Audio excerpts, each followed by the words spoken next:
Olá! Nesse vídeo nós vamos falar sobre o projeto que foi desenvolvido pelos alunos do Instituto Tecnológico de Aeronáutica para as disciplinas GNTT-02 e o projeto de Física. O projeto que foi desenvolvido pelo nosso grupo foi com o intuito de auxiliar o ITER Rocket Design na competição que ocorre anualmente nos Estados Unidos. O objetivo do projeto é levar esses componentes em um foguete e, a partir desses componentes, conseguir determinar dados sobre o voo, como, por exemplo, aceleração, velocidade angular, altitude e campo magnético. E, com todos esses dados, conseguir reconstruir a trajetória do foguete numa interface gráfica. Para esse projeto, foram usados dois componentes. O primeiro é essa baia eletrônica. Essa baia eletrônica ela é como se fosse o escudo que protege os componentes eletrônicos. Ela deve cumprir três requisitos. Ela deve ser resistente, porque o foguete é submetido a acelerações altíssimas. Ela deve ser reutilizável para competições dos próximos anos, naturalmente. E ela deve proteger a carga paga, que é essa torre de eletrônicos. É a partir dessa torre de eletrônicos, que contém uma série de sensores, que vai possibilitar a gente coletar dados sobre o voo. Como já tinha falado, aceleração, velocidade angular, altitude. E a partir disso, através de fórmulas matemáticas, como filtros de dados, conseguir reconstruir a trajetória do foguete para a interface gráfica. Então, falando um pouco sobre a eletrônica em volta da baia, temos que ela possui sensores inerciais, acoplados a Arduinos Nano e um chip SD, que grava todos os dados em SD para posterior análise.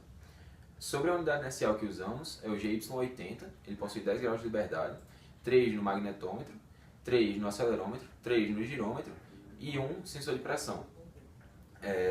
Para garantir que para a gente saber que todos esses três sistemas estão sendo executados, temos um sistema de saúde que verifica a tensão nas baterias a cada instante, através de divisores de tensão e um Arduino Nano, e verifica se cada uma das placas estão ligadas por um Arduino ligado a um fio de SD, que grava a todo instante se as placas estão ligadas ou não.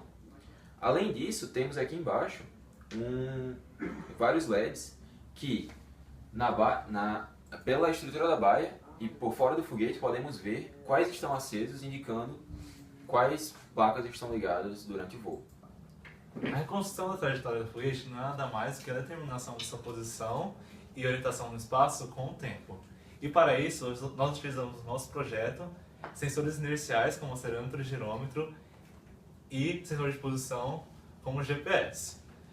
Para determinar a posição com o tempo, nós poderíamos simplesmente tomar a velocidade angular e aceleração com o tempo através dos dados dos nossos sensores IMU. Porém, apesar de eles trouxerem uma alta taxa de aquisição, eles possuem um alto ruído, o que estaria na integração dos dados um desvio da trajetória muito grande. Para isso, nós também temos o GPS, que possui uma precisão muito grande, porém, ele possui um problema que não possui no nosso IMU, que é uma taxa de aquisição muito baixa. O que, por exemplo, estaria entre dois pontos de aquisição de dados, uma falta de informação muito grande do que aconteceu na trajetória naqueles pontos. Para isso, nós juntamos os bons pontos dos dois sensores, que isso nós chamamos de fusão sensorial. Observe-se que os dados aquisitados diretamente da trajetória do foguete, através da unidade inicial, ou seja, a MU, e o GPS, feitos em exploradores de sensores anteriormente explicado, são dados muito ruidosos e, portanto, necessitam passar do fio estocástico de dados. Além disso, conversões são necessárias a ser feitas, porque a gente pega dados de aceleração, velocidade, na verdade a gente quer dados de posição e orientação angular. Portanto, é necessário passar por um filtro. Existem técnicas chamadas de processamento de sinais, especificamente falando filtros estocásticos de dados, que tratam desses problemas. Para problemas lineares, costuma-se usar o filtro de Kalman. Para problemas não lineares, costuma-se usar uma extensão linear desse filtro, o filtro de Kalman estendido, Extended Kalman Filter, que foi implementado pela equipe. As equações de filtros estocásticos são basicamente essa e essa, que relacionam o vetor de estados com o vetor de estado no tempo anterior, o vetor de controle e aqui um erro. E bem aqui a gente relaciona a observação, o vetor de estados e um outro erro também, certo? Esses erros são assumidos gaussianos com média zero. Falando especificamente sobre o filtro de Kalman estendido, é na verdade o filtro de Kalman com a aproximação dessas duas funções, assumindo que elas são diferenciáveis, a aproximação em primeira ordem, e a gente implementou essa técnica através do software MATLAB, e além disso, com o auxílio dos nossos orientadores, implementamos duas outras técnicas. Uncentered Calm Filter, que é também outra extensão não linear do filtro de calma, porém usa outra técnica, e o filtro de partículas, que não tem nada a ver com o filtro de calma, que é meio que uma amostragem determinística de partículas para determinar a posição através da distribuição delas. Para a visualização dos dados de trajetória retornados pelo filtro de dados, foi feita uma simulação interativa no motor gráfico Unity, e ela mostra o foguete percorrendo sua trajetória, além de vários dados da trajetória, como aceleração, altitude, velocidade, e de uma forma totalmente interativa. Trazendo à tona um lado mais artístico do projeto, foram utilizados programas como Adobe Photoshop, Adobe Illustrator e Cinema 4D para criar os elementos gráficos da interface 3D. Foi modelado, por exemplo, o foguete, idêntico ao utilizado pela Interrocket Design na competição. Foi também modelada a areia, também idêntica à de Green River, no estado de Utah, local que sediou a competição da Interrocket Design. Durante a competição da Interrocket Design, quando houve a ignição do foguete utilizado, 3, 2, 1, ignition. logo após a etapa de propulsionamento, houve a ejeção prematura do paraquedas principal, causando uma perda de estabilidade do foguete, que então caiu abruptamente após atingir aproximadamente um apogeu de 6.000 pés. Felizmente, a baía eletrônica sobreviveu à queda e está funcionando perfeitamente. Porém, o GPS, que ficava num módulo separado logo acima, não sobreviveu. E os dados auxiliares que seriam utilizados para reconstruir a trajetória do foguete, então, foram perdidos. Porém, para validar os resultados obtidos com o filtro de dados e a interface gráfica, foram utilizadas informações de simulações, que então confirmaram de que a interface e o filtro estavam funcionando com maestria.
Falando a respeito dos resultados obtidos pelos técnicos de processamento de sinais utilizados pela equipe, foi implementado diretamente pela equipe o filtro de calma estendido e pelos seus orientadores, o Marcos Mossi e o Eduardo Jordan, o filtro de partícula e também o filtro de calma, o Uncentered Calm Filter.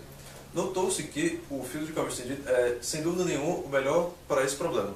Observa-se primeiro através de um critério de Root Mean Square Error, ou seja, RMSE, pode ser observado com a equação aqui. Então esse aqui, para o ângulo pitch, o resultado do EKF e do KF foi bem semelhante, só que o resultado do filtro de partícula foi de longe o pior.